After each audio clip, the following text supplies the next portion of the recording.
দেখুন, এরা হলো ভিখারি দল। শূন্য কলসি ফাঁকা আওয়াজ একটা কথায় বলে না, এই নওশাদ সিদ্দিকীর কাজ হলো সেইটা। বলুন আপনার নওশাদ সিদ্দিকী একটা 4 পয়সা চানাচুর বলি আমরা, আর এই ভাঁওতা মাছ একটা চিটিং মাছ।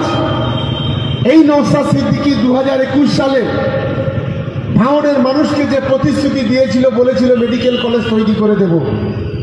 আপনারা জিজ্ঞাসা করুন কোথায় মেডিকেল কলেজ, 4 বছর হয়ে গেল। আপনারাই জিজ্ঞাসা করুন ভাঙড়ের রাস্তাঘাট আজ কেন এই অবস্থায় হয়ে থাকবে। বিধায়ক কি করেছে? ঠিক যখন ইলেকশন আসে তার 6 মাস আগে থেকে এই নওশাদ সিদ্দিকী এই বিজেপির সঙ্গে ব্যাঙের মতো কোলাকুলি করে আর যাত্রাযাত্রী করে, এটা আমরা ভুলে যাইনি।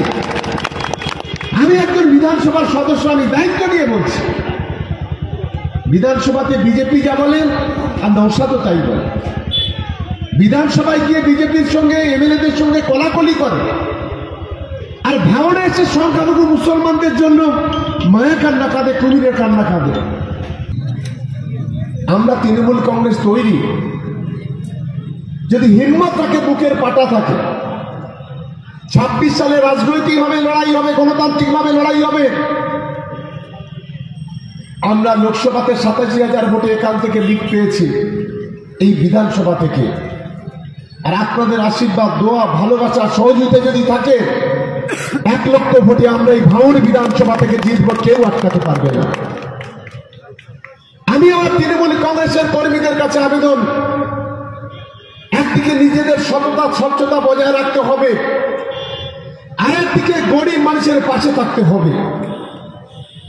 আপনারা শুনলে অবাক হবেন, আমি সেদিন একটা ভিডিও দেখছিলাম নওশাদে। আমরা এই শীতবস্ত্র বিতরণ করেছি 1 জানুয়ারি 6,000, শুধু মাত্র ভাঙড় বিধানসভা। এটাই নাকি আমাদের কাছে অপরাধ। আমরা নাকি এই শীতবস্ত্র দেওয়ার জন্য যে এই লোকের নাকি ডেকে আনি। আরে তুমি তো একটা ভিখারি, হাত পেতে পয়সা নাও, আর আমরা হাত পেতে মানুষের দিই, আমরা হাত পেতে পয়সা নেই না।